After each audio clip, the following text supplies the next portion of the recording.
Bonsoir à tous, bienvenue dans LFNA TV, l'émission référence des fans de football en Nouvelle-Aquitaine. Au programme ce soir, le reportage de la semaine consacré à la venue de l'association Colosse au pied d'argile du côté de Montcoutan. On parlera Coupe de Nouvelle-Aquitaine également dans cette émission avec le troisième tour chez les filles, le quatrième tour chez les garçons. On parlera notamment de l'US Bouscatez, club à qui tout réussit cette saison. Et puis on ira du côté de l'île de Ré pour un match de Régional 2, le FC Rété défier le club de Saintes. Gros programme ce soir dans LFNA puisqu'on vous donnera aussi tous les résultats des matchs en retard et les conséquences au classement. Le numéro 127 d'LFNA TV démarre maintenant. On débute cette émission comme promis avec le reportage de la semaine. On s'est intéressé à la venue de l'association Colosse au pied d'argile dans les locaux du club de Montcoutan pour parler harcèlement moral ou encore violence sexuelle dans le monde du sport. Un reportage qui vous a été concocté par notre reporter Théo Rodriguez.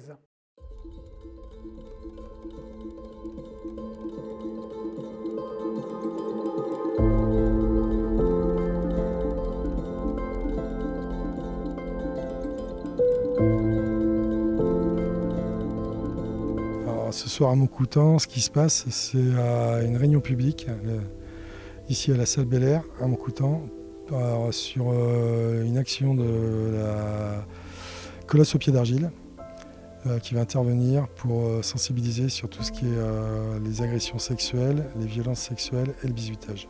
C'est une association donc, créée par Sébastien Boey il y a 10 ans, 11 ans même, on entame la 11e année, parce que lui a été victime de violences étant jeune et il a parlé tardivement et il ne voulait pas rester là-dessus, donc il a créé cette assoce. Colosse au pied d'argile, c'est l'expression qui a été reprise par son avocat dans la plaidoirie en parlant de lui et son camarade qui a également été victime de violences, en parlant d'eux comme des colosses au pied d'argile, puisque Seb est un ancien rugbyman pro. Et voilà, aujourd'hui notre boulot c'est d'intervenir dans tous les milieux où il y a des jeunes, sportifs, scolaires, etc. Pour les sensibiliser les jeunes au risque des violences sexuelles, harcèlement et bizutage.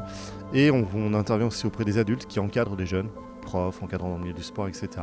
Pour eux aussi les sensibiliser à ça. Et l'impact on le voit parce que à la fin de nos sensibilisations, c'est pas rare qu'on ait des jeunes qui viennent libérer la parole auprès de nous, puisqu'on peut être une personne ressource, on ne les connaît pas, donc c'est peut-être plus facile pour eux. Donc le message passe et il fait son effet parce que la parole se libère. Et si c'est pas à nous à l'instant T, ce sera peut-être quelques jours ou quelques semaines après, mais suite à notre passage. Donc ouais, ça fonctionne et ça marche. Donc le siège est à Saint-Paul-les-Dax, dans les Landes. On a 2 psychologues et une juriste qui accompagnent gratuitement les victimes ou les victimes collatérales, les familles, etc. Dans les démarches juridiques ou psychologiques, si les victimes le souhaitent. Donc on les accompagne aussi dans tout le processus. Alors la démarche, c'est vraiment la sensibilisation auprès des jeunes et l'accompagnement ce qu'on fait auprès des encadrants, c'est voilà, on a une charte des colosses, c'est vraiment pour les mettre en confiance, qu'ils n'aient pas de gestes qui pourraient être mal interprétés, des choses qu'ils font déjà en fait, parce que la plupart des encadrants sont des gens formidables, et heureusement.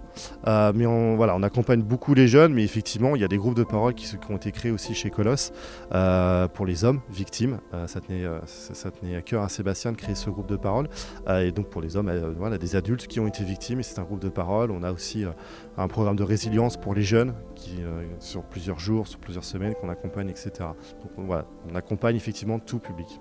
Alors, c'est important pour nous le club, puisque on l'a décidé parce que c'est un sujet délicat et important, mais c'est en parallèle avec ce que fait aujourd'hui la mairie de Montcoutan dans le travail au niveau des adolescents et des jeunes et dans la construction de notre ville. Oui, absolument. C'est important de recevoir une conférence qui puisse à la fois allier le sport et les violences dans le sport, notamment violences sexuelles, violences sexistes et tout ce qui concerne le harcèlement globalement et l'emprise mentale notamment. Personnellement, on est impliqué bien sûr dans le sport au niveau de Montcoutan-sur-Sèvre, ville sportive avec de grosses associations sportives, notamment en sport co. Mais on est aussi impliqué via le CCAS de Montcoutan-sur-Sèvre pour tout ce qui concerne la santé mentale, avec notamment l'agglomération du Bocage-Bressuret. Donc via ces 2 volets, et le sport et la santé mentale, on a beaucoup à apprendre, notamment via l'association Colosse au pied d'argile qui sera là ce soir. Et on a hâte d'écouter leurs propos par rapport à ça et d'être impliqués dans ce qu'ils vont nous apprendre. Ouais, moi, je suis parent, en effet, mais je pense que ce qui est le plus important, c'est d'avoir toujours la communication possible avec ses enfants. Et nous, aujourd'hui, c'est sur ce sens-là qu'on travaille, et c'est aujourd'hui exactement la même chose, c'est que voilà, qu'il y a toujours cette possibilité de communication et d'échange avec les jeunes en confiance. Le mot d'ordre, c'est que c'est important, c'est que les jeunes puissent communiquer, mais verbalement et normalement, sans tous ces réseaux sociaux qui sont un petit peu plus irréels et qu'aujourd'hui voilà, on est capable de les entendre, de les écouter et pour leur protection et pour leur devenir et leur construction. C'est aussi peut-être se dire qu'aujourd'hui en France il y a 16 000 enfants oui, qui subissent des violences sexuelles dans l'année, dans notre pays, c'est la France. Et c'est un chiffre qui est assez conséquent, ça fait un enfant sur 5 qui est touché par rapport à cette situation-là. Et aujourd'hui, on a l'État qui agit par rapport à ça dans la communication et nous, petite ville de Montcoutan comme on est, on se doit aussi de répondre à ça, à ces demandes-là, et d'être attentif et de les entendre, et d'être là s'il y a besoin. C'est un sujet qui nous tenait à cœur au sein du club et vis-à-vis de nos jeunes. On est quand même un club de plus de 200 jeunes et donc pour sensibiliser nos jeunes, nos éducateurs, il nous a semblé très important de faire venir une association comme Colosse au pied d'argile. Et c'est vrai que ces conférences aussi nous aident à détecter, nous adultes, essayer de pouvoir détecter, parce que c'est pas toujours facile, mais détecter un jeune en difficulté et aussi aux jeunes à leur apprendre qu'il faut parler et surtout parler quand il arrive quelque chose et ne pas le garder pour soi, ce qui est arrivé à la personne qui a monté Colosse au pied d'argile. Oui. Aujourd'hui, non, nous, on n'a jamais été confrontés au sein du club, mais c'est vrai que le fait de sensibiliser peut aussi nous permettre de ne jamais être confrontés en ayant des jeunes qui sont sensibilisés, qui se rendent compte et qui puissent parler plutôt que trop tard. Ça a été monté par, je tiens à le préciser, par 3 jeunes du club. Alors ça a été épaulé par un dirigeant un peu plus expérimenté, mais c'est quand même 3 jeunes du club qui ont monté ce projet, qui ont 20 ans et qui voulaient absolument communiquer sur ce sujet. Et on en est très reconnaissant et on est très fiers au sein du Sam Football de pouvoir faire partager ça à nos licenciés et non licenciés. Il y a d'autres associations qui sont là, le club de hand, basket sont présents ce soir et c'est vrai que c'est très intéressant. Moi en tant que joueur au Sam Foot de Montcoutan, c'est important de faire de la prévention. Donc là c'est la réunion publique, mais on a notamment fait avec nos éducateurs et nos jeunes joueurs. Donc je trouve ça assez important. Moi de base je le faisais en tant qu'éducateur. Je suis éducateur d'une équipe U13. Donc je le faisais surtout pour ça, mais au fur et à mesure que ça avançait, avec appris notamment avec Florian, l'organisateur de l'intervention, j'ai pu voir que ça pouvait arriver aussi aux plus grands. Et donc je trouve ça important aussi pour les seniors et on sensibilise aussi nos seniors qui seront là aussi ce soir normalement. Est-ce que c'était important pour vous de soutenir la cause ? Oui, c'était très important de soutenir cette cause, que le club de Montcoutan s'investisse dans ce projet et je pense qu'il faut le communiquer à tous les clubs de Montcoutan, que ce soit foot, hand, basket et pour les autres villes aussi, c'est vraiment très important. Le message à faire passer, c'est libérer ses paroles et il faut, surtout si on en est victime, en parler. C'est le plus important, à une personne de confiance. Ce qui est important, c'est qu'ils puissent avoir la parole libérée. C'est surtout ça ce qui est important, c'est au niveau de nos jeunes.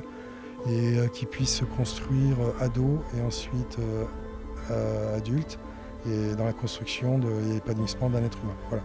Parler pour les victimes, c'est le maître mot de l'association. Il faut parler. Quand on est victime, il faut parler. C'est ce qu'on rabâche aux jeunes, c'est ce qu'on rabâche aussi aux adultes. C'est le seul moyen d'aller mieux. Ça ira pas mieux tout de suite, mais si on parle pas, ça peut pas aller mieux. Donc voilà, parler.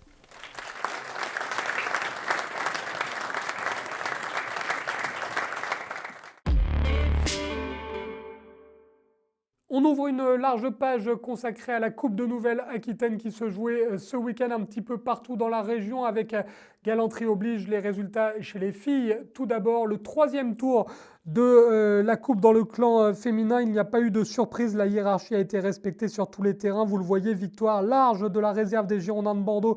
9-0 sur le terrain du SA Mérignac, victoire 5-1 pour l'AS Livrades qui se qualifie, tout comme le FC Gâtinais qui s'impose 3-1. Victoire 3-1 également pour le SA Montcoutan sur le terrain de l'AS Valdivienne. La séance de tir au but en faveur du bassin d'Arcachon face à l'ES Ézinez. La victoire 3-0 de la Jeanne d'Arc de Biarritz sur la pelouse de Mérignac-Arlac en raison d'un forfait du club du FCE Mérignac-Arlac. 3-0 et forfait également en faveur de l'Aviron bayonnais. Dans les autres matchs, la victoire 3-0 de Saint-Médard qui a profité là aussi d'un forfait. Victoire 2-0 du Pau FC sur le terrain du FC Libourne. La victoire de Pau et de l'Escar face aux étudiants de Bordeaux 1-0. 1-0 également en faveur du FC Bressuire sur le terrain du stade Poitevin.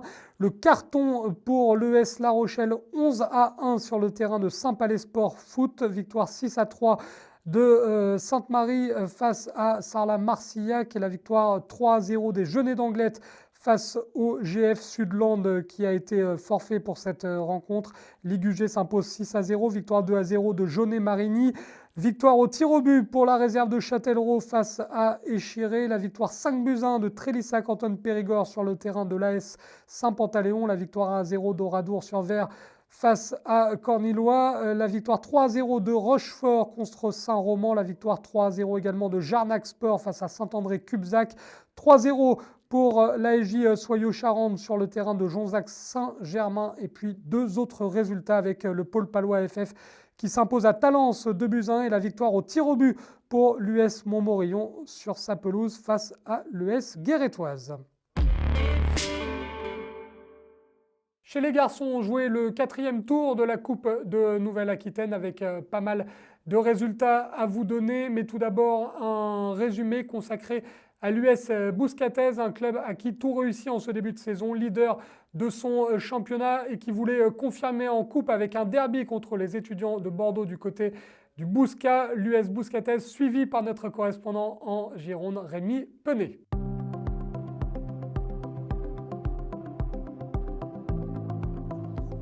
Un soir de brume, en périphérie de Bordeaux, l'Union sportive Bouscatez nous ouvre ses portes. Ce club historique de Gironde, 120 ans au compteur, se caractérise par un projet centré autour de ses valeurs, dont nous parle celui qui en est le président depuis 10 ans, Ilidio Ferreira. Aujourd'hui, n'importe quel enfant de n'importe quelle catégorie dit bonjour, c'est la priorité, l'éducation, la politesse. Ensuite, ce n'est que du foot, donc on n'est pas là, on ne gagnera pas la Coupe du Monde, on ne sera pas champion du monde, on ne sera pas champion de France. Donc on vient pour se faire plaisir d'abord. C'est pour ça que les valeurs du club, même si c'est USB, donc Union Sportive Bouscatez, c'est uni, solidaire et bienveillant. Donc être très bienveillant avec autrui, c'est hyper important, le respect d'autrui et le respect de tous. Donc c'est pour ça qu'on s'est mis un projet de responsabilité sociétale où toutes nos actions sont mesurées par rapport à cette responsabilité sociétale. Et cette bienveillance, les joueurs la ressentent également.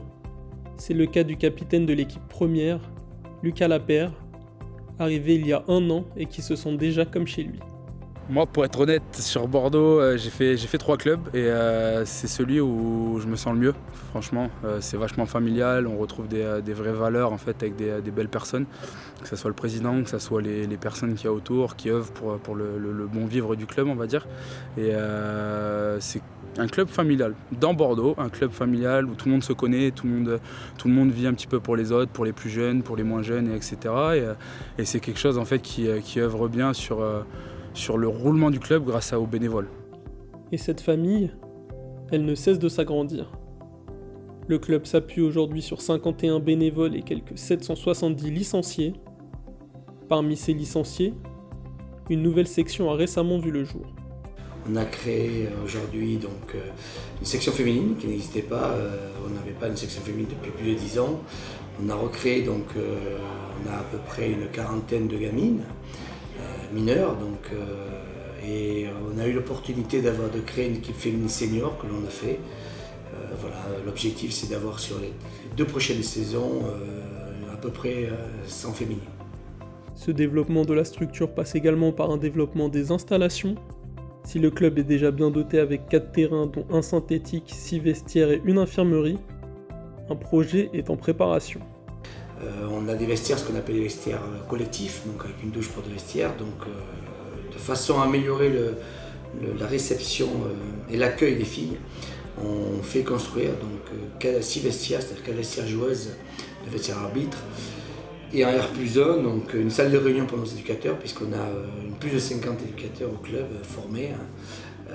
Donc il leur faut une salle de réunion pour se réunir, pour de la formation en interne. Donc voilà, à partir de juin, on va faire construire ces 6 vestiaires, plus cette salle de réunion, donc, qui va être un superbe outil pour le club. Un outil pour l'US Bouscatez dont l'éducation reste le fer de lance. Les éducateurs sont la base du projet pour transmettre les valeurs aux jeunes. Les résultats suivront. Des résultats que le club réussit à avoir cette saison avec ses seniors. L'équipe première réussit un excellent début de saison et est en tête de sa poule de Régional 2. Peut-être l'occasion de regarder plus haut. Alors à la base, quand je me suis engagé au Bouscat, on avait un projet de monter en 3 ans, mais nous on fonctionne plus avec les joueurs, du moins avec le groupe, on fonctionne match par match, on essaye de pas trop se projeter, parce que sinon il y a des objectifs qui sont en tête, les joueurs perdent un peu pied, c'est pas le but, donc nous on prend les matchs les uns après les autres. Bien évidemment on verra fin avril où est-ce qu'on se positionne. Si on peut essayer d'aller gratter quelque chose, on ira le gratter, mais pour l'instant c'est vraiment pas dans nos têtes, on est là, on bosse bien, on joue bien, on est costaud. On fait des bonnes performances, donc l'objectif c'est de tenir ça le plus longtemps possible. Et après on verra fin mai où on est. Une vision partagée par le président. L'objectif aujourd'hui, dans l'absolu, c'est le maintien. Je vais faire une guirou entre guillemets, puisque vu les réformes qu'il y a de championnat depuis 2 saisons, il en reste encore une. Il y a énormément de descentes de National 3, beaucoup de descentes de R1. Donc on va dire, vu les difficultés championnat, se mettre en R2, ça sera pas mal. Maintenant, à la trêve, pas la trêve, mais au bout des matchs allés, on est premier. Bon, il ne faut pas se cacher, si on joue la montée, on va jouer la montée. Si je dis aux joueurs que je ne jouerai pas la montée, je mentirai, donc, ou alors ils vont m'en vouloir. Donc oui, aujourd'hui, sportivement, on va tenter la montée. Si on ne l'obtient pas, c'est pas grave, puisqu'elle ne sera pas planifiée elle n'est pas planifiée pour cette saison. Voilà, donc c'est aujourd'hui. Et puis en fait, on le fait par rapport à nos moyens également. Même si on n'est pas à pleine, la priorité reste les enfants. Et donc, il faut se structurer pour les gens. Si c'est pour faire de la figuration, on est en train de se structurer pour monter à un 1, parce que l'objectif à moyen terme, c'est de monter à un 1, mais de bien y figurer. Pour jouer le haut du classement, le staff a été chercher de nouveaux joueurs pour apporter de nouveaux ingrédients à cette équipe. On avait pris le parti de prendre un peu plus d'expérience, parce que la saison dernière, on avait joué la montée jusqu'à la fin et on avait craqué sur les moments importants, donc on s'est renforcé avec des joueurs d'expérience, des joueurs expérimentés du niveau un peu supérieur, d'autres du niveau R2. Et tout ça fait qu'il y a une bonne alchimie, le groupe vit bien, on a toujours entre 18 et 22 joueurs aux entraînements. On a aussi avec ça un groupe R3, donc le groupe réserve, qui carbure bien, donc ça nous permet d'intégrer des jeunes au fur et à mesure. Mais on a un groupe qui vit bien, qui aime bien jouer ensemble, aime bien faire les entraînements ensemble, aime bien profiter en dehors ensemble. Donc ça fait quelque chose de positif pour l'instant. Après, on va rentrer dans les moments charnières d'une saison, donc on sait très bien que les mois de janvier, février, mars sont importants. J'espère que l'expérience qui nous a manqué l'an dernier aidera un peu plus cette année pour finir dans les 3 premiers. On est là pour s'amuser, on est là on est tous compétiteurs, on a tous plus ou moins joué un tout petit peu au-dessus et donc on sait ce qu'on veut, on veut se faire plaisir dans un premier temps, mais le groupe vit plutôt très bien. On a un groupe en fait qui a été formé depuis l'année dernière avec une belle ossature qui est restée et ça tire tout le monde vers le haut, c'est plutôt cool. Un groupe qui vit bien et auquel l'entraîneur Simon Nassier essaie de transmettre sa vision. Moi, on va dire que j'ai eu 2 phases où la première phase a été vraiment sur les notions tactiques, techniques, etc. pour que mon équipe arrive à avancer à mon image. Et maintenant, c'est vraiment sur la solidarité, la cohésion, parce qu'on sait qu'une saison, ça ne se gagne pas forcément quand on joue en foot. Ça se gagne énormément sur la cohésion, sur l'ambiance générale qui règne dans un groupe. Et c'est ça la notion collective dans une équipe. C'est faire les choses ensemble. Et ça passe par l'entraînement. Si vous vous dépouillez les uns pour les autres aux entraînements, derrière en match, on sera une équipe. Déjà, ce qu'on fait en ce moment en match, collectivement, c'est très bien. Mais si on le prend encore plus le réflexe aux entraînements, c'est bien. Ce qui peut nous permettre de nous sortir des épines du pied dans des moments difficiles et vraiment qu'on prenne le plaisir de jouer ensemble, d'attaquer ensemble, de défendre ensemble, parce que c'est bien de vouloir marquer plein de buts, mais il y a aussi plein d'autres notions importantes dans le football, notamment défendre, même si je ne prône pas que la défense, bien évidemment. Mais que tout ce qu'on fasse, que ce soit séance, match ou même en dehors, qu'on prenne du plaisir. Donc vraiment cet état d'esprit de groupe que j'essaye d'inculquer un peu, ce que j'aimais bien en tant que joueur aussi, et pour qu'on puisse tous aller vers l'avant et dans un même objectif.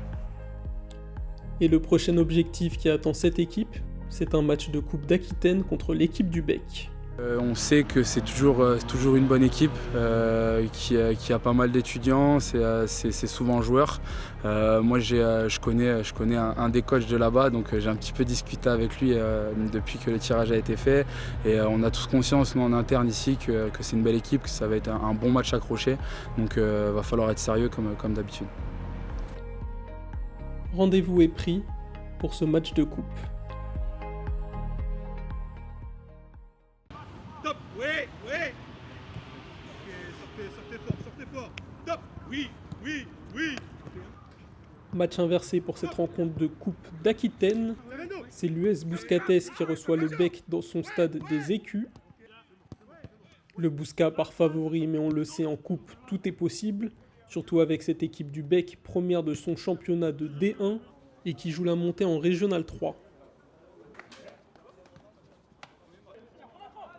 Et dans ce match, la première occasion franche, elle est pour le Bouscat. Richard Manichingwe part au but et tente sa chance, mais bel arrêt d'Oussama Dakchouni. Théo Botella réussit à se retourner, à se mettre en position de centre. Ça parvient à Manichimwe au deuxième poteau qui place sa tête et ouvre le score. 1-0 pour le Bouscat. Le Bouscat insiste et sur corner, le ballon navigue dans la surface jusqu'à Thierry Rosine qui ne cadre pas sa tête. Le Bec peut se porter à l'attaque et Saïd Bouadjed peut centrer côté gauche. Ça parvient à l'opposé à Dimitri Ndiaye qui frappe, mais ça ne trouve pas le cadre. Nouvelle tentative des visiteurs. Kevin Chauvin tente sa chance de loin, mais c'est bien stoppé par Mouniz Lima. Le Bec pensait avoir réussi le plus dur en égalisant sur une frappe de Todi Toblegon, mais le drapeau s'est levé. Hors jeu, on en reste donc à 1-0. Et après cette alerte, le Bouscat se remobilise. Maël Manval se présente face au but, mais sa frappe est trop croisée. Coup de sifflet de l'arbitre, 1-0 à la mi-temps pour les hommes de Simon Nassier. Mais le match reste ouvert. Et ce sont à nouveau les Bleus qui ont la première occasion de cette mi-temps. Sur un ballon mal dégagé par la défense adverse, Raphaël Saïd tente sa chance. Les visiteurs parviennent à s'en sortir en 2 temps. Le Bouscat pousse et il faut une nouvelle parade de Dakchouni pour maintenir son équipe dans le match. Mais Manval réussit à se jouer du gardien, a le but vide et va marquer, mais c'est sauvé sur la ligne par un défenseur. Énorme occasion pour les Bouscatais. Le Bec repart de l'arrière, Stéphane Adoueni rate son contrôle et glisse. Manval ne se fait pas prier et va offrir 2 buts d'avance à son équipe. 2-0 pour le Bouscat.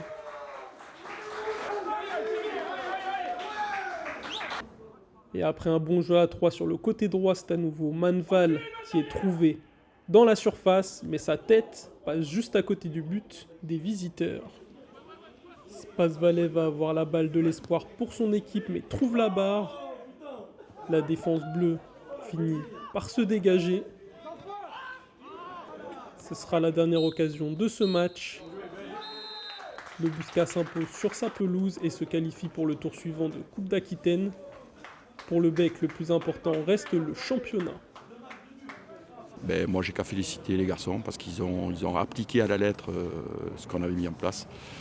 Et avec un effectif remanié à 80%, je leur tire un grand coup de chapeau parce qu'on avait en face une très belle équipe.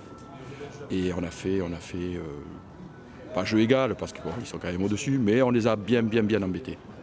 J'ai un groupe de garçons, moi je vais parler du groupe senior, donc A et B, on a un groupe de 55 licenciés je crois. Et quand vous vous retrouvez même en plein hiver à 35-40 à l'entraînement, ça vous donne envie de venir les entraîner, de venir les coacher parce que ces garçons investis. Et 40 sur un terrain, je peux vous dire que c'est quand même compliqué pour 2 équipes à s'entraîner. Célébration de rigueur pour le Bouscat qui poursuit sa belle saison avec cette qualification.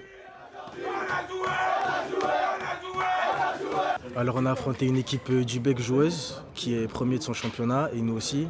Et on a voulu continuer sur notre continuité on est en championnat, on est premier.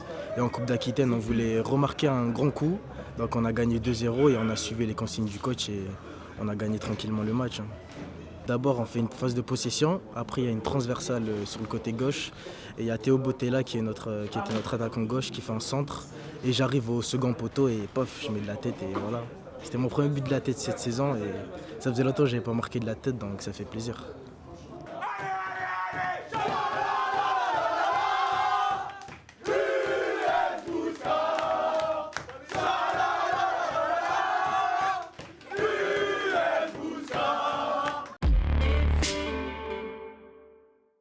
Autre match du quatrième tour que l'on a suivi du côté du stade Marcel Bureau de Dompierre dans l'agglomération de La Rochelle. La rencontre entre Dompierre-Sainte-Soule, une entente de l'agglomération rochelaise, et l'UA Cognac, une rencontre qui vous est résumée par Théo Rodriguez avec, vous allez le voir, un but qui est un véritable bijou. Je vous laisse déguster ce but et on se retrouve juste après.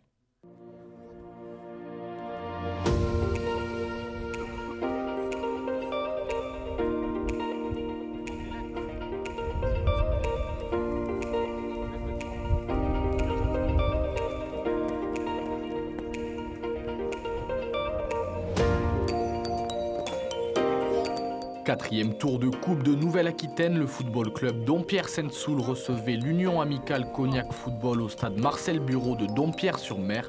Les locaux faisaient leur entrée dans cette compétition tandis que les Cognaçais, eux, s'étaient qualifiés au tir au but face à l'AS Puy-Moyen au troisième tour. Les Dompierrois sont favoris sur le papier puisqu'ils évoluent en Régional 2, une division supérieure à celle de leur adversaire du jour, Cognac, qui en plus de ça a fait le déplacement avec un effectif restreint, en témoigne Didier Papin, le président du club cognacé.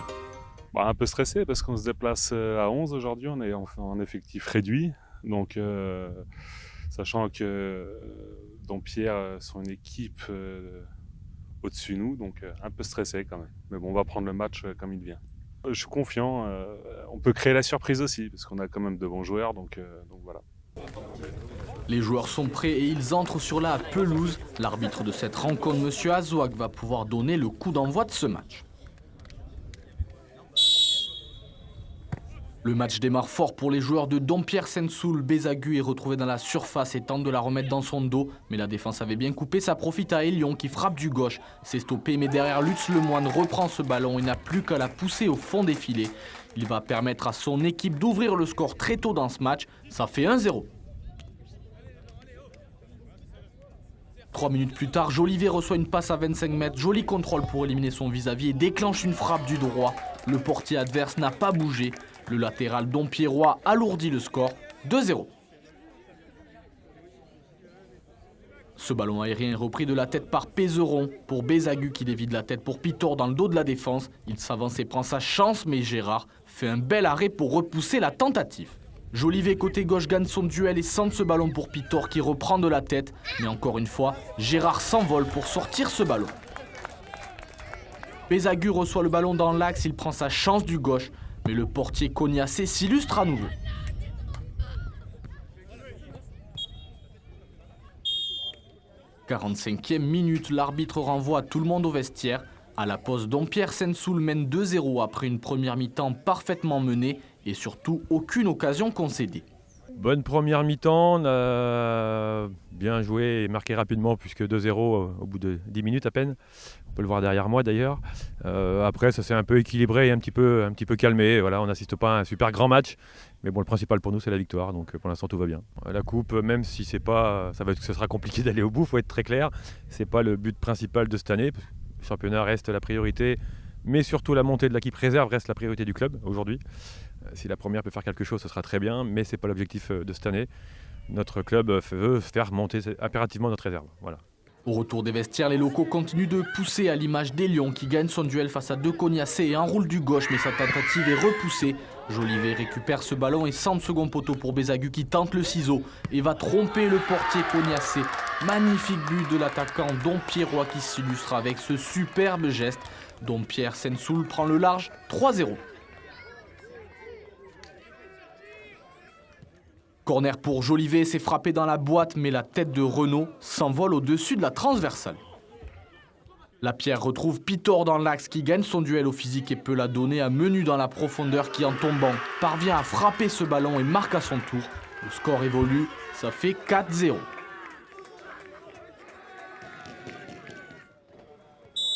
Coup franc pour les Dompierrois à 30 mètres, c'est frappé par Elion du droit, mais Gérard repousse la frappe.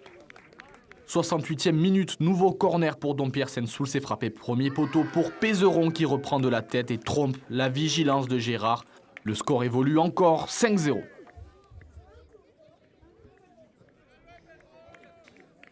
Bézagu décale Pitor dans l'axe qui parvient à se retourner, il a du temps et prend sa chance du droit, mais le ballon s'écrase sur la transversale et dans un second temps, Menu reprend de la tête, mais ne cadre pas.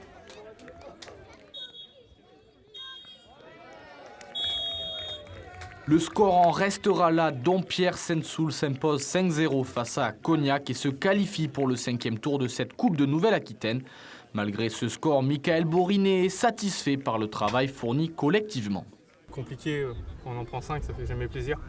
Donc voilà, après on a essayé de travailler tous ensemble, que ce soit collectivement, dans l'état d'esprit aussi. Tout le monde a joué le jeu. C'est vrai qu'il y avait pas mal d'absences. Mais bon, et on a bien travaillé quand même tous ensemble, et le bloc équipe. Bon, le score est là, mais il faut continuer à travailler, c'est très important. C'est ça, c'est le championnat le plus important. La priorité à Cognac, c'est le championnat, que ce soit pour l'équipe A ou pour l'équipe B. Donc on a encore des points à prendre pour se maintenir, on n'est pas maintenu. On travaille la semaine pour avoir ces objectifs-là, qui est le maintien, et je pense que ça va le faire. On savait que voilà, c'était un tour de coupe, c'est pas forcément l'objectif, nous, étant donné que voilà, on est assez en haut de tableau au niveau, en R2 quoi. On joue le haut de tableau, donc c'était pas forcément une priorité, mais c'est un match qui permet aussi de garder le rythme entre les week-ends de coupure. Il était important parce qu'on joue à domicile et qu'il fallait réagir après la semaine dernière où on a perdu contre Périgny ici. Donc on a plutôt bien entamé le match, on se l'est rendu facile. Après les conditions étaient un peu compliquées, le terrain un petit peu gras, etc. Donc on n'a pas pu mettre le jeu qu'on voulait mettre en place forcément avec le bal à terre, mais dans l'ensemble voilà, on est content du résultat et puis ça va permettre de passer un tour par la suite. Voilà, comme j'ai dit, on a bien entamé le match, on se l'est rendu facile. Alors forcément 5-0, je pense qu'on aurait pu en mettre plus. On a gâché un petit peu, on s'est procuré des occasions, le gardien en a sorti quelques-unes aussi. Mais voilà, je pense que notre bonne entame de match nous a permis de bien appréhender le match et de se lancer correctement et puis de dérouler par la suite.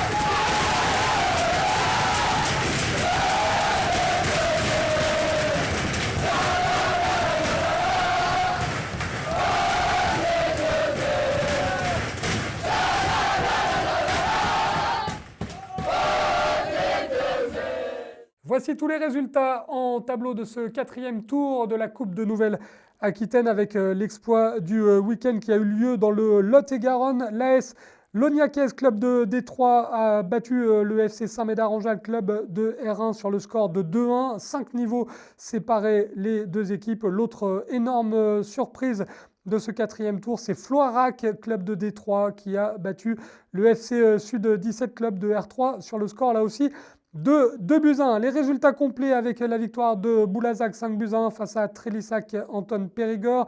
Qualification pour le FC Charente Limousine. Qualification également pour Gatifoot qui s'impose 3-2. Qualification au tir au but pour Saint-Savin Saint-Germain face à la réserve du stade Poitevin après un score de 4 buts partout dans le temps réglementaire. La victoire 6-2 du FC Biganos face au FC d'Oasit. La victoire 1-0 des Croisés de Bayonne. La victoire également pour Mazères Uzos 5-0 sur le terrain de la Jeanne d'Arc de Dax. La qualification, vous l'avez vu, de l'US Bouscatès 2-0. La qualification au tir au but pour Limoges Landouge sur le terrain de Sainte-Féréole. La victoire 4-1 du FC Sarlat-Marcillac face à Chanier. La victoire 4-0 pour l'Avenir Gouzon sur le terrain de Bourganeuf. La victoire 2-1 de Beaumont-Saint-Cyr du côté de Saint-Benoît. 2-0 pour le FC Fontcouverte face à Mosée-sur-Mignon. La victoire 7-3 du Talus-Éveil sur la pelouse de l'AS Valdivienne. 3-0 pour Aix-sur-Vienne face à Perpézac. La victoire et qualification au tir au but pour le SA Moléonais face à l'Iri Buruko Ainara. La victoire 4-3 de l'Arin Lusien dans un match complètement fou face au FC L'Escarien. Le Stade Montois est allé gagner 1-0 à l'extérieur. Qualification au tir au but pour le FC Prigonrieux face au FC Libourne. La qualification du FC Vallée du Lot 3-1 sur le terrain de Miramont-Lavergne. La victoire 2-0 de l'ES Blanquefortez du côté de Saint-Colomb. La victoire 3-0 du FC Otis face à Mignalou-Beauvoir. La victoire 3-0 de Jujals-Noyer face à Périgueux Foot. La victoire au tir au but pour le CA Rélac-Rançon face au CS Boussac. Jarnac Sport s'incline sur son terrain 3-0 face au Stade Ruffécois. La victoire 2-0 de la JS Sierreuil face à Alliance Foot 3B. L'Avenir 79 est allé s'imposer 4-0 sur le terrain de l'ACG Foot Sud 86. Qualification au tir au but pour l'entente sportive La Rochelle. Qualification également au tir au but pour Saint-Palais Sport Foot. Qualification sans trembler du FC Choré 4-0 du côté de Tonacoise-Luçon. La victoire 2-0 des Bleuets de Pau sur le terrain de l'ES Montoise. Bazas Patronage est allé gagner 3-1 du côté du FC Borne. 2-0 pour le CS Lantonnais du côté de Saint-Bruno Union. Qualification au tir au but pour le FC Confolant sur le terrain de l'AS Chancevinel. La victoire 2-1 pour Targon-Soulignac. Vous le voyez en tableau, le FC Loubésien s'est imposé et s'est qualifié également. Victoire 1-0. L'AS Lognacaise s'est qualifiée face à Saint-Médard-en-Jalles en gagnant 2-1. 3-1 pour le SAG Cestas face au SA Mérignac. La victoire au tir au but du Stade Saint-Médardais. La victoire au tir au but également pour le RC Chambéry. La victoire du CM Floirac 2-1 face au FC Sud 17. La réserve de Bergerac-Périgord a battu Lormont 3-1. Nontron-Saint-Pardoux est allé gagner 4-2 à l'extérieur, tout comme Bressuire qui s'impose 3-0 sur le terrain de Fontenay-le-Comte. La victoire 1-0 de l'US Donzenac sur le terrain de l'AC Varetz. 2-1 pour la JS Aliments face à la réserve d'Angoulême-Charente. Et puis parmi les autres résultats, qualification de Saint-Sulpice, du SC Saint-Jean d'Angély au tir au but, de l'ES Linars face à l'USA Verdi, 4-2, 4-2 également en faveur de Vindel face à Beauvoir-sur-Niort. Qualification du FC Nueil-Aubier, qualification du FC Sud-Gatine qui s'impose au tir au but face au pays argentonnais. Victoire également de l'ES Busserolles, 3-1 sur le terrain du FC Fleur. La qualification de Toire Foot 79 de Dompierre-Sainte-Soule, vous l'avez vu avec le résumé de Théo Rodriguez. La qualification de l'AS Échiré Saint-Gelais ou encore du FC Montamise, des Portugais de Limoges, du FCE Mérignac-Arlac et de Saint-Laurent-Billaire qui s'impose 4-1 face à Poé de l'Escar. Une petite respiration et on se retrouve tout de suite. On s'intéresse maintenant à l'actualité des championnats. Il y avait des matchs en retard un petit peu dans toutes les divisions ce week-end, notamment en National 2 avec la poule B qui intéresse les clubs néo-aquitains. Il y avait 3 matchs. Bergerac-Périgord a été battu malheureusement sur sa pelouse 2-1 par le Paris 13 Atlético. Défaite également pour Trélissac qui s'incline du côté de Bourges 1-0. Le choc entre Vendée-les-Herbiers et Romorantin a accouché d'un match nul, un but partout au classement. Vendée-les-Herbiers est toujours en tête devant l'autre club vendéen, La Roche-Vendée. 3e Paris 13 Atlético. Pour retrouver trace des clubs de Nouvelle-Aquitaine, il faut remonter à la 5e place avec le FC Libourne, à la 8e place avec Angoulême-Charente. Bergerac-Périgord est 11e avec 13 points, tout comme Trélissac qui est 12e. C'est toujours la réserve du SCO Angers qui ferme la marche. En National 3, là aussi des matchs en retard, notamment dans la poule B, avec un match qui a été arrêté entre Blagnac et l'Aviron Bayonnais en raison du brouillard. Il y avait 1-0 au moment de l'interruption pour le club basque. Le match sera reporté à une date ultérieure.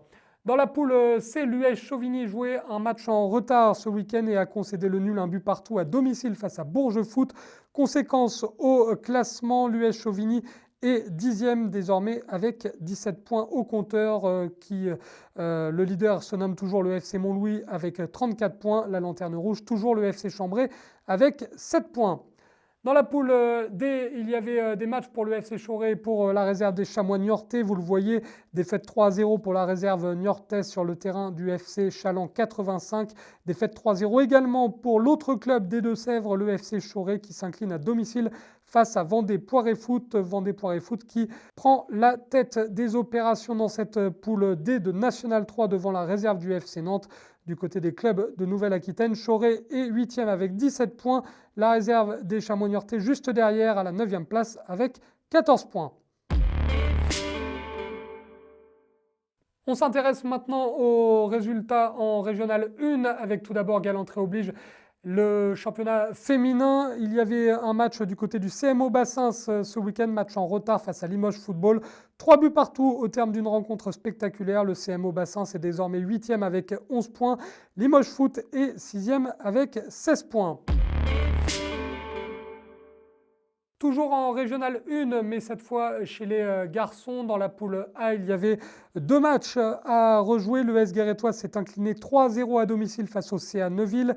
Victoire 4-0 dans le derby en faveur de Rochefort face à l'Étoile Maritime. Conséquence au classement, Rochefort est 5e avec 17 points. L'Étoile Maritime ferme toujours la marche à la 12e place avec 5 points. Le CA Neuville remonte à la 6e place avec 15 points.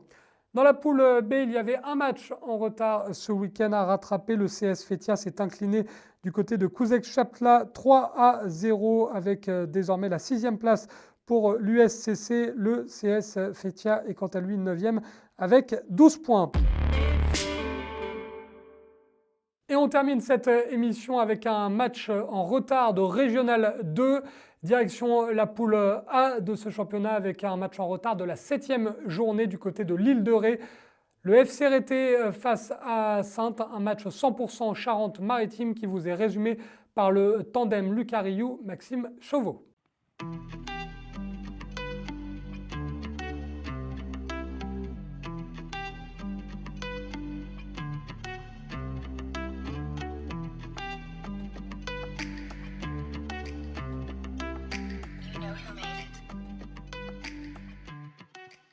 Septième journée de Régional 2 dans la poule A, le FC Rété accueille l'ES Saintes au stade de Marcel Gaillard sur l'île de Ré. Un match entre deux équipes mal classées, respectivement dernière et avant-dernière du championnat. Cette rencontre est également l'occasion pour les deux formations d'engranger leur première victoire de la saison. Les enjeux, on ne va pas les cacher. Finalement, pour les deux équipes, c'est gagner à tout prix pour trouver une première victoire sur la saison, qui est compliquée sur les deux formations. Après, voilà, celui qui perd ce soir, je pense qu'il va se retrouver très loin. Et même s'il gagne, de toute façon, il sera toujours très loin. Mais ça permettra peut-être d'enclencher une dynamique. Donc les enjeux, je pense qu'ils sont identiques des deux côtés. Et puis surtout, à la maison, il faut gagner à tout prix. Les joueurs font leur apparition sur la pelouse. Le FC Rété en noir et blanc, le S Saintes en rouge et bleu. Avant que le coup d'envoi ne soit donné, 1 minute de silence a été respectée en la mémoire d'Ambre Delbal et Lucas Delarue, deux jeunes footballeurs tragiquement disparus il y a quelques jours. Les deux équipes se saluent et les joueurs se mettent en place. La traditionnelle poignée de main entre les capitaines est elle aussi respectée. Et M. Touplin, l'arbitre central de cette rencontre, donne le coup d'envoi. C'est parti entre le FC Rété et le S Saintes. La première grosse occasion de ce match est à mettre au crédit du Football Club Rétais. Avec ce bon travail de David Kaftaradze qui centre devant le but, c'est repris par Clément Roy. Mais Nolan Faure est vigilant sur sa ligne et détourne le ballon. Le ton est donné. Nouvelle situation cette fois pour l'ES Saintes après une jolie conservation. Le ballon arrive dans les pieds de Bilal Menzer qui centre. Personne n'est à la retombée, mais la défense rétaise ne se parle pas et concède un corner. Corner qui ne donne rien, malgré la tentative lointaine de Marc Jay, qui prend sa chance en dehors de la surface mais dévisse complètement sa frappe. Quelques minutes plus tard, ce sont les locaux qui sont à l'offensive avec ce centre de Chris Fontaine en direction du second poteau. C'est une fois de plus dans les gants de Nolan Faure, qui s'empare du ballon en deux temps et rassure toute sa défense. Nouvelle frappe de loin, cette fois-ci c'est signé Mam Blanc-L'œil, mais le ballon est contré et s'envole en direction du but rétais, insuffisant toutefois pour tromper la vigilance de Maxime Lamoureux. Les deux équipes poussent pour ouvrir le score à l'image du FC Rétais et de ce ballon qui arrive directement dans les pieds de Roy, qui transmet à Kaftaradze. Le numéro 10 lance Fontaine dans le bon timing, qui s'en va défier fort et ne tremble pas pour ouvrir le score. Ça fait 1-0 pour les hommes d'Alain Tchoc. Quelques minutes plus tard, le FC Rétais pousse pour enfoncer le clou. Le centre fort est détourné par le portier saintais, mais revient sur Kaftaradze qui tente sa chance en première intention. C'est une nouvelle fois détourné par Fort, auteur d'une superbe parade. Bien servi par Anthony Guérin, Clément Roy tente sa chance de 20 mètres, mais le ballon s'envole largement au-dessus des cages de Fort. Coup franc pour l'ES Sainte cette fois, c'est frappé second poteau, directement détourné par l'Amoureux. Sur le corner suivant, Mathias Egui s'élève plus haut que tout le monde et reprend le ballon de la tête, mais c'est sauvé sur la ligne par la défense rétaise. Quelle occasion de revenir au score pour l'ES Sainte. Nouvelle situation pour les locaux avec David Kaftaradze qui contrôle parfaitement et se remet dans le sens du jeu. Le numéro 10 Rétais travaille bien sur son côté, multiplie les feintes. Et on voit un centre, mais personne n'est à la retombée. La défense peut se dégager. Coup franc pour les hommes d'Alain Tchok, c'est frappé dans la boîte. Le S Sainte peine à s'en sortir. Et la balle revient sur Chris Fontaine qui frappe en première intention et trompe Nolan Faure. Sans doute masqué au départ du ballon, ça fait 2-0 pour le FC Rétais.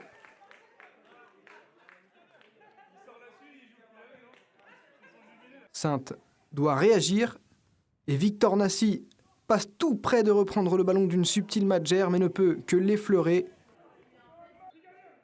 Nouveau coup franc pour Sainte, frappé par Egui. Le ballon est dégagé par la défense rétaise, mais les joueurs de l'ESS réclament une main, rien selon Monsieur Touplain. Autre coup franc pour le FC Rétais cette fois, c'est tiré fort directement dans les gants du portier saintais. Monsieur Touplain siffle la mi-temps, on en restera là pour ce premier acte.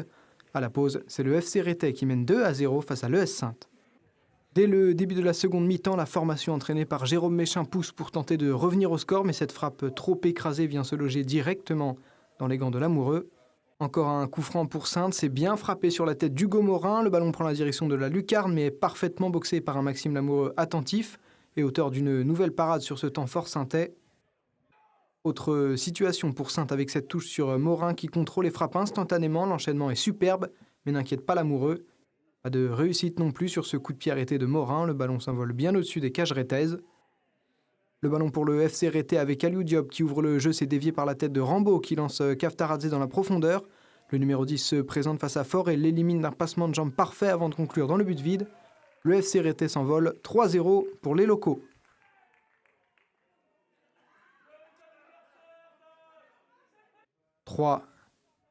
Puis 4-0 avec une nouvelle fois Kaftaradze, auteur d'un enchaînement en contrôle poitrine, reprise de volée de grande classe pour battre Faure pour la 4e fois du match.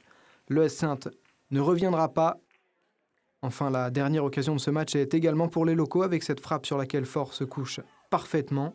Monsieur Touplain siffle la fin du match et c'est le FC Rétais qui réalise une bonne opération en empochant la première victoire de sa saison. Avec ces 3 points, les locaux en profitent même pour passer devant leurs adversaires du jour au classement. Un succès très attendu par Alain Tchok et ses hommes qui vont désormais pouvoir savourer avant de se tourner vers leur prochain match. C'est une victoire qu'on attend depuis le début de saison, qui fait du bien surtout au groupe, voilà, qui travaille dur toutes les semaines. Et on n'était pas loin. Depuis un moment, on savait que voilà, il ne manquerait pas grand-chose pour gagner cette victoire. Et aujourd'hui, face à un concurrent direct pour le maintien, il fait du bien cette victoire. Nous, on n'a pas été réalistes. Après, l'Île de Ré a joué ce qu'ils avaient à jouer, ils ont plutôt bien joué leur rôle. Nous, on n'a pas été au niveau ce soir, clairement, que ce soit dans la solidarité, l'état d'esprit, etc. Mais il faut continuer à bosser, il n'y a rien à dire, on perd. Je pense que la logique a été respectée aujourd'hui et à nous de nous remettre au travail cette semaine pour bosser et essayer d'engranger des points. Cette émission numéro 127 d'LFNA TV est désormais terminée. Merci à l'édition à Flavien Ziolkowski, Théo Rodriguez, Rémi Penet, Luc Ariou, Maxime Chauveau. Merci à vous pour votre fidélité. Vous n'hésitez pas à commenter et à partager cette émission sur les réseaux sociaux. On va se retrouver lundi prochain pour le numéro 128. D'ici là, je vous souhaite de passer une très bonne semaine et n'oubliez pas, plus que jamais, le football, qu'il soit professionnel ou amateur, ça reste un jeu.